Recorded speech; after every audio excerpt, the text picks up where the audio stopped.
President Donald Trump ratcheted at the drama over the Keystone XL pipeline Friday when he issued a presidential memorandum to push the oil pipeline through despite a recent court ruling against it, and opponents plan on taking him back to court over it. After all, his action could set a new precedent for presidential power over such infrastructure if he gets away with it. The Keystone XL pipeline has lost and gained approval over and over again under separate administrations and lawsuits. Most recently, the proposed 179-mile-long pipeline from Alberta, Canada, to Nebraska was put on pause in November after a federal district court judge concluded the project's environmental impact analysis failed to properly assess its impacts on the climate, the impacts of potential oil spills, and more, all issues that need attention under the National Environmental Policy Act, (NEPA).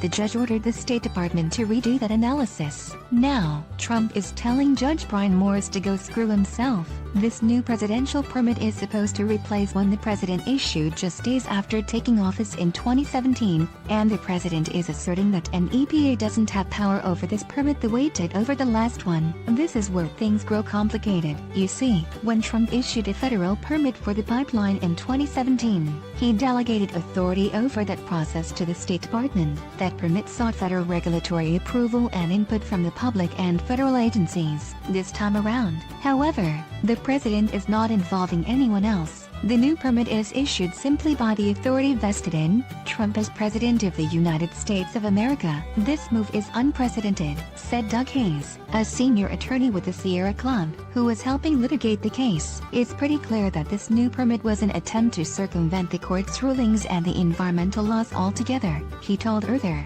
This is the first time at least since 1968 that a president has tried to just avoid all that altogether. The legality of the president's action, of backtracking, canceling a previous permit, replacing it with a new one, and ignoring a court ruling, isn't immediately clear. That'll likely be something for the courts to figure out, said Daniel Rolfe, a law professor at the Lewis. Then, there's the question of whether an EPA applies to such a presidential action. The president definitely doesn't think so, which is probably why he took this route. That's the legal tool the president is using, Rolfe told Earther. It's clear that the White House believes that it can go around that earlier executive order, and say the president can unilaterally decide whether or not to issue a permit. Hayes wouldn't offer specifics on the legal response opponents to the pipeline have planned, but he and his colleagues are currently assessing what step makes the most sense. In the meantime, he said TransCanada, the developer, can't begin any construction without properly filing a motion on the ongoing case over the previous presidential permit. However, Dallas Gawtooth, a campaign organizer at the Indigenous Environmental Network,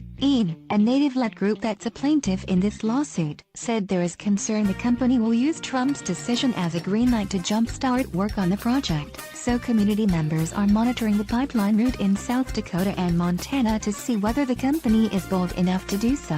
In Nebraska, the other state the pipeline will cut through, the project is being contested before the state Supreme Court in a separate lawsuit over the state's approval of the route. The decision is expected any day now, and it'll determine whether state officials have to reassess the current route or whether Keystone XL is good to go in Nebraska. It's unclear how Trump's presidential permit affects the project's status there. Indigenous opponents are ready no matter what happens. Gawtooth calls the president's action illegal and extremely dangerous to not only the communities fighting this project but to the checks and balances of our democracy itself. Trump knows that he's been in a losing battle against us in the fight in trying to get Keystone XL approved, he told Earther. This is another desperate action by the president to get this project moving. As chance would have it, the president's decision comes just days after South Dakota Governor Kristi Noem signed her protest bills into law that would target funding that goes toward protests. These protest laws follow the mass mobilizations at Standing Rock against the controversial Dakota Access Pipeline in 2016. The State American Civil Liberties Union is suing the governor, along with groups like IEN, for allegedly violating free speech. Trump is determined to make this pipeline happen, and he's got allies on the local level. That doesn't mean opponents will sit back and allow Keystone XL to enter their backyards without a fight.